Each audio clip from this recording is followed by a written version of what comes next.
Hello everyone, welcome to the Connecting the World show. And I'm your host, Muniem Rizvi. Tonight we have a guest from USA. Her name is Chanie Messinger, and Chanie is an international motivational and educational speaker. She received her master's degree in occupational therapy from Long Island University. Chanie is occupational therapy professor at university, and plus she is doing a doctoral student at Thomas Jefferson University. Without any wasting of time, I'm going to invite my guest, Ms. Chanie Messenger. Hello, Chanie. How are you? Hi, I'm well, thank you. I'm incredibly humbled and honored to have a conversation and to have the interview today. And I want to first off thank you for all the service that you've been doing to the world and making it a little bit more lighter and a little bit more amazing to live in. And thank you for all the viewers for taking the time out of your day to watch this interview today. So thank you, and thank you, everyone. Thank you so much, Chani. As I already told about you, who are you? What are you doing? So let's start our interview uh, from your like you are a mindfulness coach and meditation. You are doing this time. What is exactly the mindfulness? So, simply put, mindfulness is about being present, being right here, right now, in the present moment. And learning and cultivating a meditation practice is one way to help cultivate being mindful in our day in, day out basis.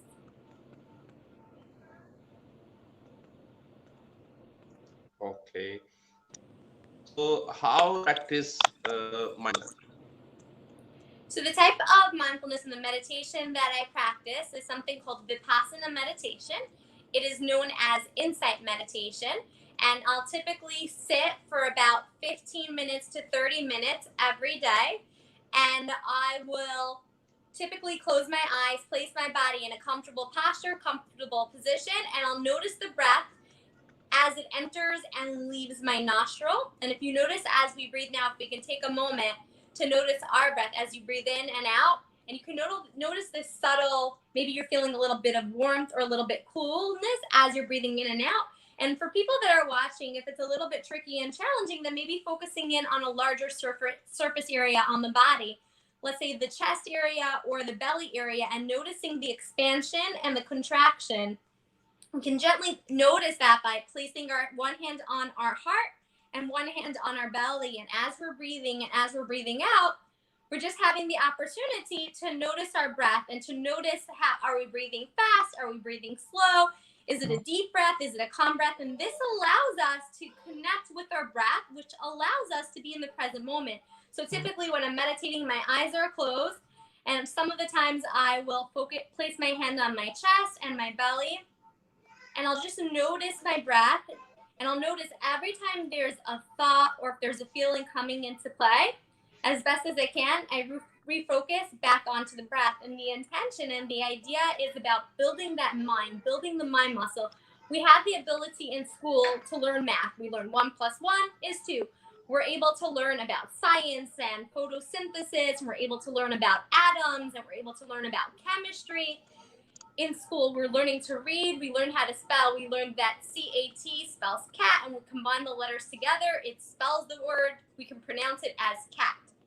But within our schooling, we never really had the opportunity to learn how to build our mind muscle, how to build our mind, and to really fine tune the direction of our thoughts and our feelings. And by cultivating some type of practice where we're able to have the awareness of how to be on the breath, not only when I'm sitting in the meditation cushion, but when I'm in the world and throughout the day, throughout whether I'm working, reading, writing, sleeping, whatever it may be. And by cultivating a practice, we're able to build that mind muscle, build that mind muscle. Every time there's a thought, we notice our breath, we're breaking that pattern to refocus right here, right now, right here, right now. And the intention of the practice that I do is to really cultivate being present on the breath, on the breath, on the breath, right here, right now.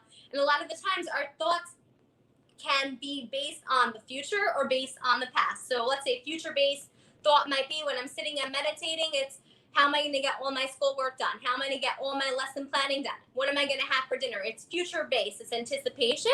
And that's really a recipe for anxiety, and it's a recipe for not living in the moment. It's a recipe for a lot of what if thinking. And we can have another type of thinking, which is past-based thinking. When I'm sitting and meditating, I wish I would have said this. I wish I would have responded like this. If only I acted like this. And that's past-based thinking, and past-based thinking is a recipe for depression. It's a recipe for sadness. And with meditation and constantly minding the mind, it offers opportunity, present moment, present moment, present moment. And again, it's going back to building that muscle, building that muscle, building that muscle. So when there is thoughts that are geared towards the future or geared towards the past, you're able to learn to have the awareness, oh, that's past-based thinking. Oh, that's future-based thinking. And just by cultivating that label, that in itself gives a little bit of disconnect and a little bit less of a charge with the anxiety thought or with the more past-based, more maybe sad type of thought. And the intention of when I'm going into a practice is really full-heartedly present, utilizing my breath, really focusing in on my nostrils area as a way to orient right here, right now, right here, right now, over and over and over and over again.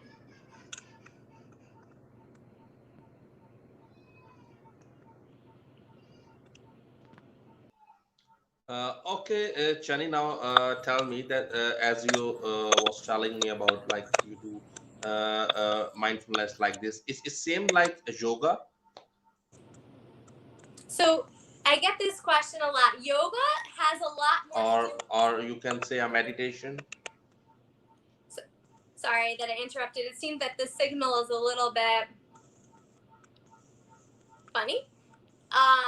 So I get this question a lot. What is the difference between yoga and the difference between meditation? And yoga has a lot to do with movement and our body. And when we're doing a movement, let's say we're doing a downward dog, an upward dog, we're doing a table pose, whatever pose may be, it's movement typically, and maybe we're linking movement with our breath. With meditation, and the meditation that I practice is the Vipassana. It's solely focusing on the breath. There's no movement, there's no motion, there's sitting and focusing on the breath. That's the type of meditation. And with yoga, you're incorporating a lot of the times breathing within the posture, within the movement. And in addition, as some yoga teachers might actually have a meditation practice before actually doing the yoga and the movement, and then maybe after as well. So it might be a component that a teacher incorporates as well. But I would say the big difference is yoga is typically embodying movement, and with meditation, it's typically really primarily focusing in on the breath. And typically you're stationary. You might be sitting or you might be standing, and that's really, I think, one of the primal differences. So mindfulness and meditation is same. So I get that also a lot, and I would say mindfulness is a type of practice. Mindfulness is a type of ability. You can mindfully walk, mindfully run, you can mindfully eat, you can mindfully sleep. Meditation is more about taking the time to sit or to stand, focus in on the breath to promote unity and connection, to come home to oneself. And I personally believe, and based on the teachings that I've learned, the way to truly be able to cultivate mindfulness is through some type of meditation practice. It can be a Vipassana meditation, maybe it's a mantra meditation. Those are ways that can help cultivate being able to be mindful in our day-to-day life. Okay, I got it, your point. Okay, now we'll talk about your book as you wrote your first children book called Breath, Breath, and Breath. Tell me about that book. What's the main purpose of that book, and what's the story in that book? So the intention of this book is for children, primarily ages 0 to 10 years old. However, everyone, any age that is breathing can benefit from this book. The idea behind this book is simply learning how to become aware of our breath, whether we're sitting, whether we're moving, whether we're on a swing or a hammock. And the intention is also to notice the thoughts that we have. Are the thoughts in our mind really loud? Are the thoughts in my mind really quiet? And it's really about cultivating that awareness. And it goes back to how I started in the beginning about right here, right now. what's happening in the moment. And the intention of this book, which is right here, is to cultivate a simple way for children to learn inner calmness by mindfully breathing. And it's about focusing in on basic awareness of the breath to help the child with their confidence and their trust, and especially with their development of their emotional and social well-being. And I can give you a little bit of a sneak peek of this book and a sample of the page. Let's say when having or when doing some type of meditation or a mindfulness practice, the individual can, so there's a simple picture and then there's a simple text. And let's say, for example, here it says, I can keep my eyes open or I can keep my eyes closed. And you're able to see two children that are sitting, one child's eyes open, the other child, the eyes closed. And it's really that there's not one way or one right way in which an individual has to do a meditation. There's not one way you're supposed to sit or you have to sit. And the idea is for children to have the awareness, I can breathe in different places throughout my environment and throughout where I am. For people that are interested, after this conversation, I will post the link to the book at the bottom of this video. And feel free, if it feels right to you and it sparks your soul, to please follow me on my Facebook. It is Chanie Messinger. It's Chanie. Last name Messinger. And feel free to share this video, share my work. And I do post a lot of Facebook Lives, and I really try to give like a little bit of a snippet of some type of information. And usually the videos are not more than 4 minutes. So just as a way to help promote more empowerment and more stillness and more calmness within our day-to-day life.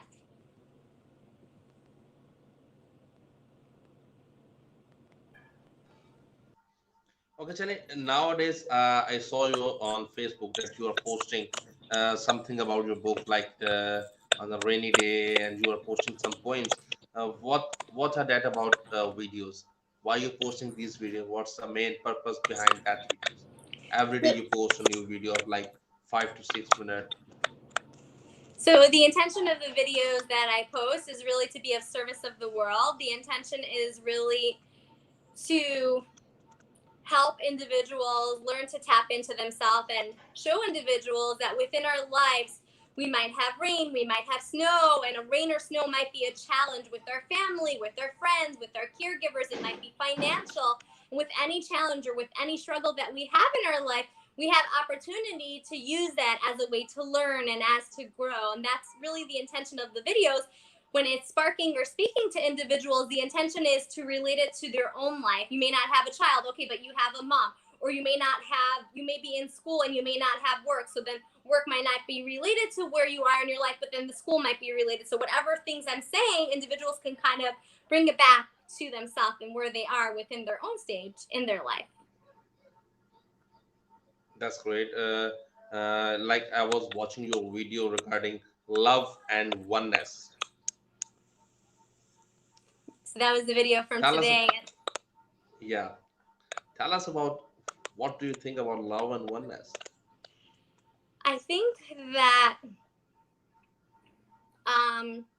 if we all had the realization, which can be really challenging and really tricky, because we're pulled in by the latest phone or the latest computer or the nice car or the nice home, and if we have the realization that everything and anything that we do, and if it comes out of a place of love and a place of service, it's the realization of this interconnectedness that we have with ourselves and with others and with everyone and anyone that we're interacting with within our lives. And it's the realization, you and I, we're all essence and we're all made up of love, and love is oneness, love is interconnectedness, love is everything and nothing, and it's pixie dust and magical and flowers, and that's the message, and that's the intention. And the realization of this is how to promote unity, and this is how we can promote peace into the world. And I full-heartedly believe like a book like this or any type of book on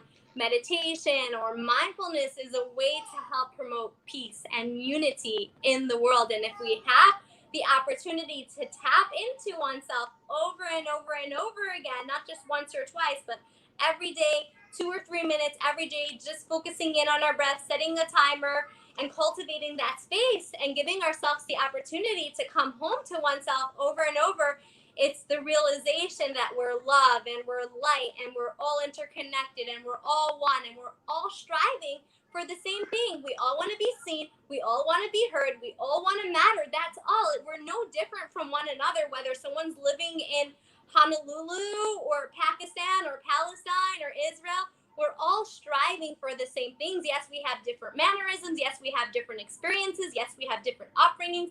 However, we're all striving and we're all wanting collectively the same thing. And if we could all unite together as one, the world can be peaceful. The world can be more kind. The world can be more compassionate. And when we're having that realization of that, and I think one way to start to have that realization for people that are really not at that point or not at the place yet is cultivating some type of meditation practice, even just 2 minutes a day for the next 10 days, 15 days, and there'll be transformation with that in itself. And that's where it comes with this love and this unity and this oneness.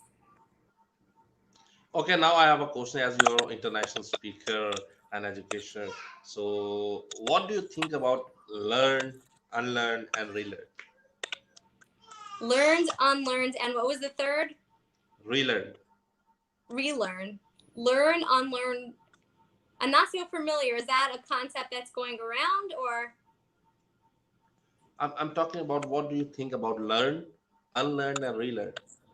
Just in Like general, a lot of people, it's generally a lot of people learn, but they don't want to unlearn what they think they are wrong. They don't want to unlearn these things, and some people don't want to relearn. They say we are right. We don't want to relearn this. Don't tell us. Do yourself what you want to do. So I'm talking about that type of people. So like almost like a habit. Yeah, how to change that habit? How to unlearn, then relearn, and then learn.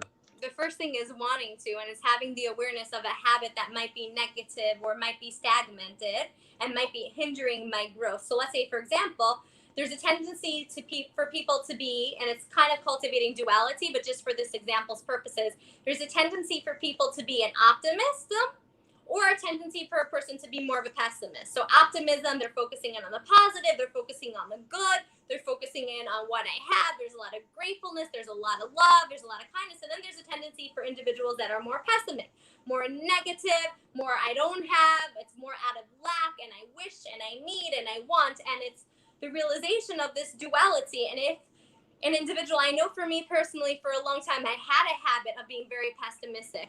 So I had, let's say I was working as an occupational therapist at a school. Let's say I had 10 cases and it's like, why don't I have 11? Or I have a nice car, a car from 2010. Why don't I have a car that's 2015? And it was constantly like looking and striving and looking more towards the negative. And when I realized that I had this pessimistic outlook, I realized that it was cultivating a lot of negativity, and I was kind of really caught up in this cycle.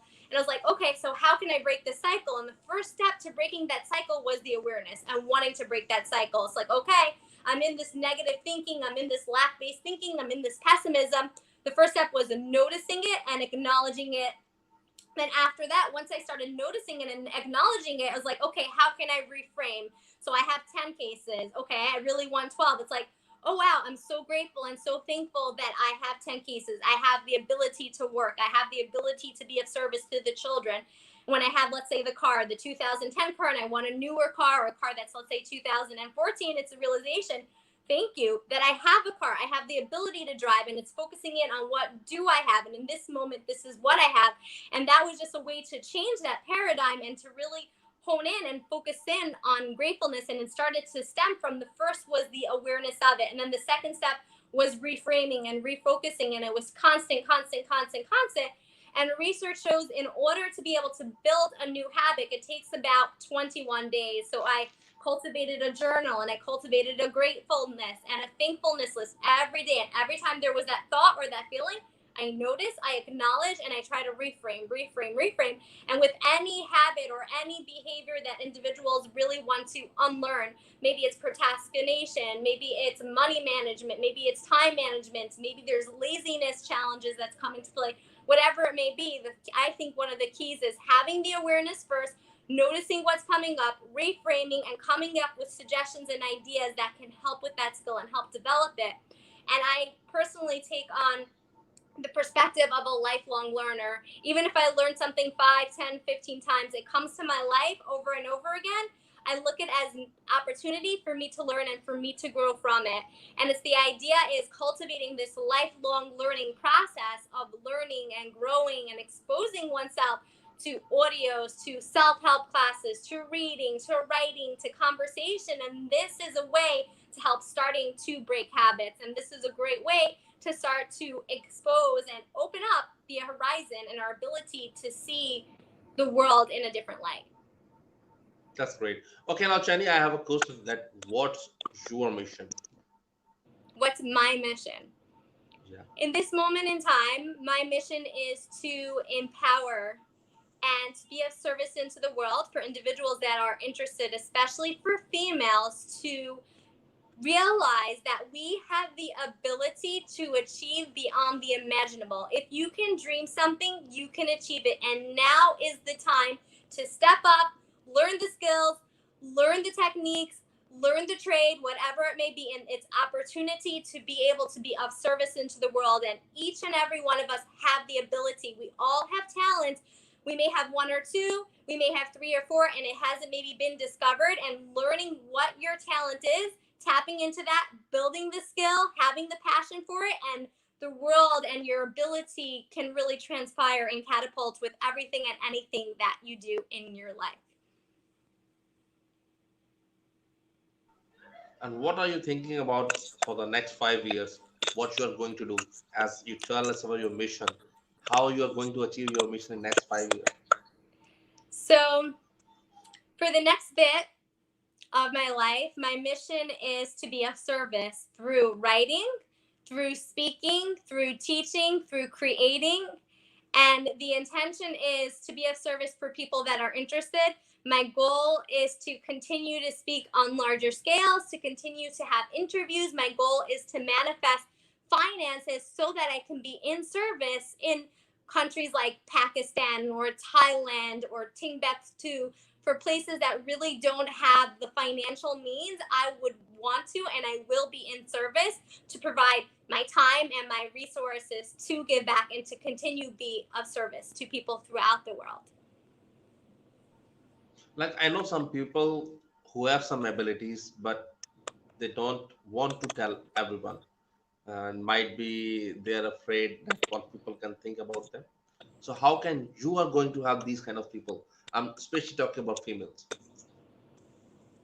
So if an individual doesn't want people to know their skill, or if they're concerned about other people's feedback, it's the realization to take that step back. And what's coming up as a trigger from childhood is clearly some type of unmet need. It might be stemming from some type of fear of rejection, and deconstructing the fear of rejection. And that can help the individual to tap into their ability, into their skills. And it's really a lot of the times of what's coming up right here, right now, it's patterns, and it's our belief systems that we develop from 0 to 7, 0 to 10 years old. And if we're able to find the experience of what may have caused us to believe something a certain way or to perceive something a certain way, and we can break that down, that can give us opportunity to further develop and to further learn. And the first step is, again, going back to childhood. And if you're not, the individual is not exactly sure where, what, when in childhood, that's okay. And then it's maybe taking a step back even further, and it's like, okay, what is my fear? And it could be stemming from maybe being seen, being heard, understood. It might be stemming from difficulty with communication or with language or with understanding something, whatever it may be. And if whatever skill that is a challenge, that might be a cue for the individual to further develop that skill before continuing forward, so that the individual can develop more confidence and self-esteem and self-worth and self-efficacy. Okay, Chani, now I have a question regarding your teaching skills. As you're a teacher, you are teaching students in the university level. So what kind of atmosphere you prefer when you are going to teach in the class? What type of what? Sorry, I missed part of it. What kind of environment you prefer in class? So typically my teaching style, as best as I can, I really try to make it very experimental as well as very interactive. So meaning some of the material I teach child development, and I help co-teach pediatric occupational therapy intervention. And especially for the child development class, some of the information is very black and white. So I really try to think, how can I be creative? How can I be out of the box to make this information a little bit more digestible and a little bit more fun, a little bit more interactive. So just the other day, I was teaching reflexes and reflex integration, and rather than me demonstrating on myself, I actually have it right here. I use this like little skeleton person, and I brought the skeleton in and I showed, let's say for example, we're learning about a palmar reflex. When you place pressure in the hand, what happens? The palm automatically fracts. So I'll bring in things. Another example, I was teaching, I think last week, about executive function and executive functioning skills, and that's very important for impulse control. It is very important for organization and planning. It's very important just for our day in, our day out life. And there's been a video going around about this child and a marshmallow. I don't know if you're familiar with the child and a marshmallow video.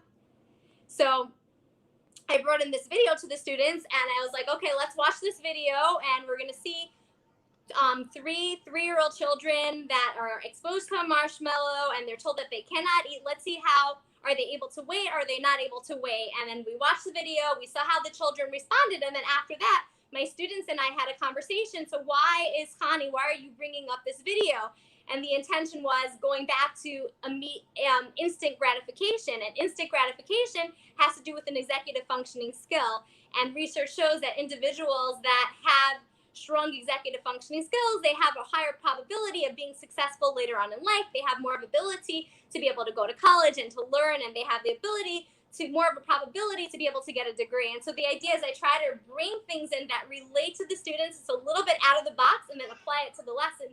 So there's opportunity for conversation and interaction, rather than the information of, let's say, reflex is just black and white. And like I'm demonstrating or showing, let's bring in a doll, let's bring in a baby. Or when I'm teaching about executive functioning skills, let me find a video. Let me not tell you what the intention of the video is, and let's have a conversation about it so that I'm sparking students thinking. And that's kind of the way I like to teach and the way I like to speak as well, because I can easily say something, but it's very different than when you're actually experiencing and trying it, and then trying to come up with connecting the two concepts together. So why are we doing this? How does it relate? How does it interact? And I feel like it helps a lot with memory and with understanding, rather than when the students are going back and studying for a quiz or an exam. It's so much easier because, they remember, executive functioning, we were talking about a marshmallow toast. Reflexes, I remember the skeleton that came and joined us during class. And I kind of bring in things like that. Okay, I got your point. You always try to interact with your class, not by telling them, but also interacting them with some kind of activities, and showing them a video, or telling them with the skeleton, so they can remember when they are going to attempt that question. They have some kind of like, oh yes, we discussed with skeleton, or we discussed with some video, and we have discussed this point, so they can remember for too long. Yes. Thank you so much, Miss Chanie Messinger. And it was such a pleasure to meet you and to take your interview. Thank you so much. Now we have to end our session here. Take care. Good night from Pakistan, and have a good day for you. Bye-bye. Thank you. Thank you. It's been an honor and a privilege. Thank you so much. It's been a really great conversation. Thank you. Be well. Good night.